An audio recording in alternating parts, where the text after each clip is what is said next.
कहते हैं कि मई जून में मैं डुमरियागंज में बर्फ ला लूंगा।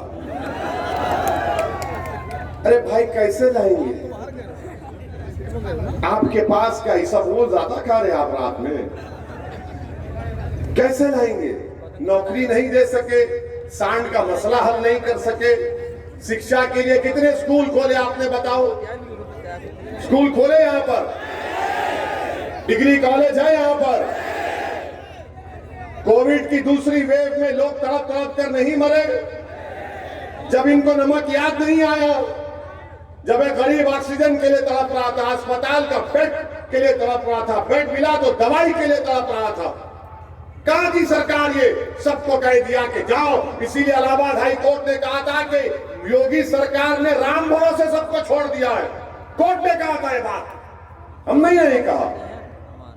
ये सरकार का कारनामा। मेरे अजीज दोस्तों और बुजुर्गों, आपको डुमरियागंज से इरफान मलिक जैसा बेहतरीन विधायक नहीं मिल सकता। इसको आप कामयाब करिए। आपसे हम वादा करके जा रहे हैं, अगर आप इंशाअल्लाह इनको कामयाब करेंगे, अगर ये कभी गलती करने का सोचेंगे भी, तो एक तरफ इनका काम इनके वालिद यूसुफ कमाल पकड़ेंगे, दूसरी तरफ इनका बड़ा भाई हम इनका कान पकड़ेंगे। आप इनको कामयाब करिए। हम 6 महीने में एक मर्तबा डुमरियागंज को आकर बैठ कर इनसे पूछेंगे, बताओ इरफान तुमने कितना काम किया यहां पर? एक बार आप इनको मौका दीजिए।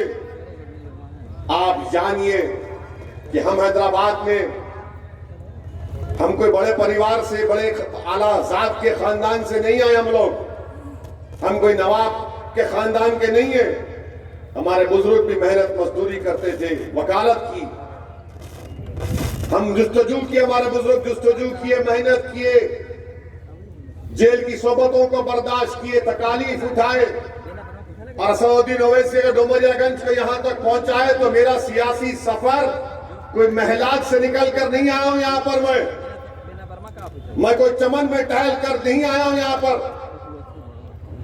मुझे भी जेल जाने का मौका मिला, मुझे भी पुलिस ने अपना दामाद बनाकर रखा। और 22 सितंबर 1999 को पुलिस ने मेरे ही क्षेत्र में मुझ पर लाठियां बरसाई, सर पर 18 टाके मुझे लगे। मैं जानता हूं तकलीफ और जुल्म क्या होता है। इसीलिए तो मेरी जबान से जब अल्फाज निकलते हैं तो जालिमों को कड़वी लगती है और मजलूमों को लगता है कि मेरी दिल की बात बोल रहा है। हम जानते हैं, इसीलिए तो इनको तकलीफ है, इसीलिए तो गाड़ी पर गोलियां चलाए, 4-4 गोलियां चलाए। ये चोर किस्म के लोग, नाथुराम गोडसे की नाजायज औलाद।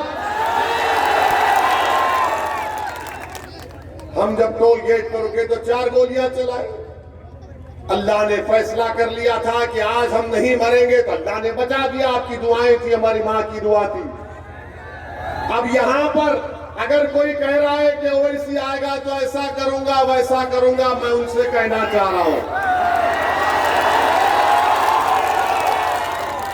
मैं उनसे कहना चाह रहा हूं, आप यकीनन मेरी जान ले सकते हैं।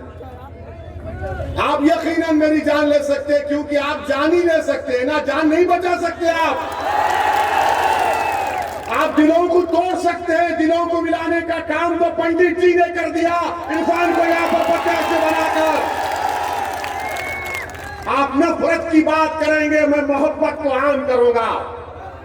तुम पत्थर फेंकोगे, मैं फूल बरसाऊंगा। ये हमारी लड़ाई है विधानसभा में। तो बड़ी बात मत करो, बड़ी बात से बचो। सबको इस दुनिया से जाना है प्यारे, कोई अगला तो कोई पिछला, कोई यहां रहने नहीं आया है। और हमारे बारे में तो सबको बड़ी फिक्र होती है, वो ऐसा करेंगे, ये करेंगे। अरे बाबू याद रखो, मैं कोई मुर्गी का बच्चा नहीं हूं, शेर का बेटा हूं।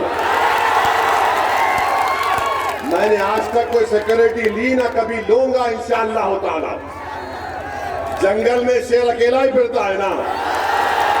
आजमा लो तुम्हारी किस्मत, आजमा लो।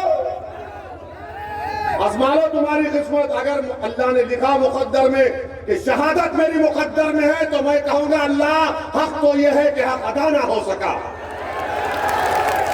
ये डराने की बातें मत करो, अपने गली में घर में पुकार लेना, हमारे पास नहीं आना।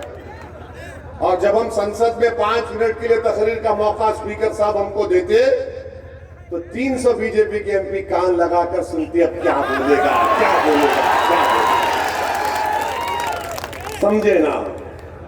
तो ना तुम हमारी जबान का मुकाबला कर सकते, ना अकल का मुकाबला कर सकते। जिसके दिमाग पे पर्दा पड़ गया वो अनाप शनाप पड़ता है, जाने दो, माफ करते हैं उसको।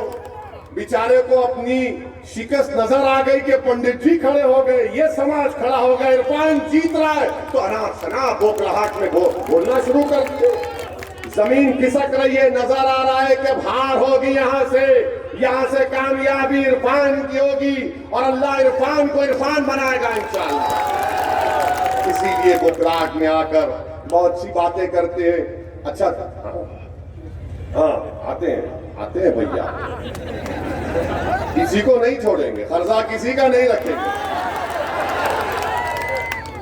अब ये सपा वाले बोल रहे ओवैसी आएगा तो बीजेपी जीत जाएगी। भाग, ओवैसी आएगा तो बीजेपी जीतेगी है?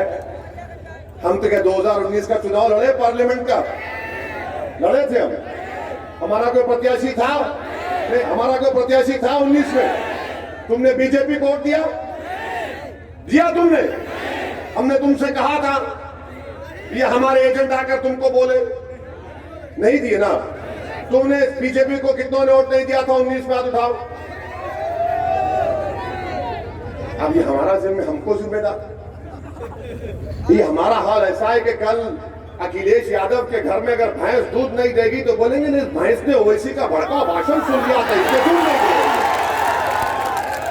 क्या बात है बताइए आप? अरे हम नहीं थे तो भी तुम हार रहे हो। तो अब आपसे कह रहे हैं कि आपकी वोट की अहमियत कब पैदा होगी? जब इरफान को आप कामयाब करेंगे। सपा नहीं हरा सकती बाबा को और मोदी को। आपने हिकमत, आपको कहा गया हिकमत है, हिकमत है, हिकमत है। अरे कैसी हिकमत है बताओ? 2017 में तुमने अखिलेश को बसपा को वोट दिया, बीजेपी जीत गई। 2014 में तुमने बसपा सपा को वोट दिया, बीजेपी जीत गई। 19 में आपने बहन जी अखिलेश को वोट दिया, तब भी 65 लोकसभा की सीट पर बीजेपी जीत गए। जब नहीं थे तो ये डरा डरा कर आप वोट हासिल करना चाहते हैं। ओवैसी आपको उम्मीद दिला रहा है। डर की बुनियाद पर वोट मत दीजिए, उम्मीद की बुनियाद पर दीजिए। बीजेपी को रोकेंगे जरूर इंशाअल्लाह ताला, मगर बीजेपी को रोकना क्या सिर्फ ओवैसी की जिम्मेदारी है? क्या मैं दरी बिछाऊं? क्या तुम दरी बिछाओगे? क्या अपने हक के लिए नहीं लड़ोगे? ये आपको नेता बनाने की लड़ाई है।